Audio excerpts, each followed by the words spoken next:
घमंडी गुलाब। आज की हमारी नई कहानी। एक भरे पूरे रेगिस्तान में जहाँ पर कोई परिंदा सांस तक नहीं ले सकता, वहाँ पर निकली एक छोटी सी सुंदर सी गुलाब की कली। वो बहुत नाजुक थी और धीरे धीरे उसकी पंखुड़ियाँ गुलाबी मक्खन की जैसे बड़ी हो रही थी। वो बहुत छोटी थी और बहुत नाजुक भी।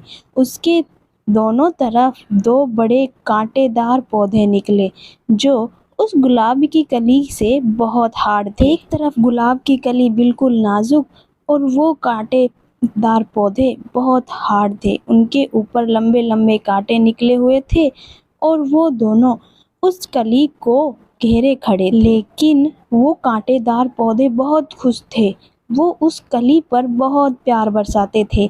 उन्हें पता था पूरे रेगिस्तान में इतना नाजुक पौधा कुछ भी नहीं है, इसीलिए वो दोनों उसका बहुत ध्यान रखते और उससे बहुत प्यार भी किया करते थे। इसीलिए उन दोनों ने उसका प्यार से नाम मैजिक रखा था। मैजिक बहुत सुंदर थी और उसकी पंखुड़ियाँ भी बहुत सुंदर थी। धीरे धीरे उसकी गुलाबी पंखुड़ियाँ निकल रही थी। वे दोनों कांटेदार पौधे आपस में खूब झगड़ा किया करते थे। लेकिन मजाल है जो मैजिक से कोई कुछ भी कह दे। उनकी लड़ाई का मज़ा मैजिक उनके बीच में खड़ी हुई हंसते हंसते सुनती थी। उनके झगड़े पर मैजिक को खूब हंसी आती और वो उनकी बहुत अच्छी दोस्त थी। जब मैजिक को प्यास लगती तो कांटेदार पौधे अपने अंदर पानी इकट्ठा रखते थे। वो दोनों मैजिक के ऊपर भरपूर पानी बरसाते क्योंकि उनको पता था मैजिक बहुत नाजुक है। अब धीरे धीरे मैजिक बड़ी होने लगी थी और अब वो जवान हो चुकी थी।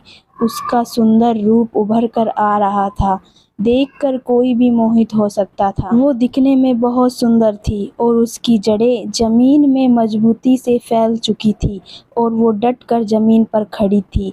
मैजिक के दोस्त जब मैजिक को प्यास लगती तो उस पर पानी बरसा देते और पानी पिलाते, उसका पूरा ध्यान रखते। एक रोज ऐसा दिन आया जब रेगिस्तान में एक सैलानी घूमने के लिए आया। वो एक व्यक्ति था। वह घोड़े पे सवार इधर उधर के नज़ारे देख ही रहा था। तभी उसकी नज़र उस मैजिक पर पड़ती है और वो बहुत ही अचंभित हो उठता है कि इस रेगिस्तान में इतना सुंदर पौधा गुलाब का ये कहाँ से। वो तुरंत ही मैजिक के पास जाता है और मैजिक से कहता है, तुम तो बहुत सुंदर हो, चलो तुम्हें कुछ थोड़ा सा पानी पिला दिया जाए। वो अपने बैग में से एक कटोरा निकालता है और पानी का भरकर मैजिक के सामने रख देता है। जैसे ही मैजिक पानी में अपनी परछाई देखती है, वो अचंभित हो जाती है और वे सोचने लगती है। वो इतनी गहराई से सोचती है कि सामने खड़ा व्यक्ति उसकी तारीफ कर रहा था, उसे बिल्कुल नहीं पता था। वो अपने सुंदर रूप को पानी में निहार रही थी। वो गौर से देख रही थी कि वो कितनी सुंदर है, इन कांटेदार पौधों से तो बहुत ज़्यादा सुंदर है। और वो व्यक्ति अपने बैग में से एक फव्वारा निकालता है और पानी का भरकर मैजिक के ऊपर डाल देता है। मैजिक उस पानी के फव्वारे से और भी खिल जाती है। उसका सुंदर रूप और भी ज़्यादा चमकने लगता है।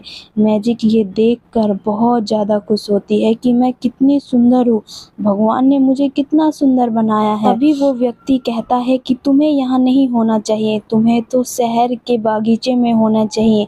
लोग तुम्हें देखने आएंगे वहाँ से और तुम्हें खूब पानी मिलेगा। यहाँ तुम्हें पानी भी ठीक से नहीं मिलता होगा। जब वो ऐसा बोल रहा होता है तो कांटेदार पौधे सोचते हैं कि वो मैजिक को तोड़ कर ले जाएगा शहर, और वो मैजिक को जब तोड़ेगा तो वो बहुत नाजुक है, वो ज़्यादा देर जिंदा नहीं रह सकती। मैजिक सोचती है कि मैं शहर जाऊंगी तो मैं बहुत खुश रहूंगी, वहाँ लोग मुझे मेरी सुंदरता को देखने आएंगे। मैं यहाँ बिल्कुल खुश नहीं हूँ। जब वो तोड़ने की बात करता है तो कांटेदार पौधों को पता था कि मैजिक बहुत नाजुक है और शहर बहुत दूर है। समझ चुके थे। जैसे ही सैलानी तोड़ने के लिए हाथ आगे बढ़ा था, कांटेदार पौधे हवा के झोंके के साथ उसके हाथ में चुभ जाते। सैलानी को बड़ा गुस्सा आता। वो कांटेदार पौधे पर उठाकर एक मुक्का मारता तो उसके हाथों में कांटे चुभ जाते। फिर से उसे बहुत गुस्सा आया और वो छोटे वाले पौधों पर लात मारता है तो उसके पैर में भी कांटे लग जाते हैं, जिससे सैलानी को बड़ा गुस्सा होता है और वो नाराज होकर वहाँ से अपने ऊँट पर सवार होकर चला जाता है। जब वो सैलानी चला जाता है तो मैजिक को बड़ा गुस्सा आता है अपने दोस्तों पर और वो उनसे नाराज हो जाती है कि वो व्यक्ति मुझे शहर लेकर जाना चाहता था।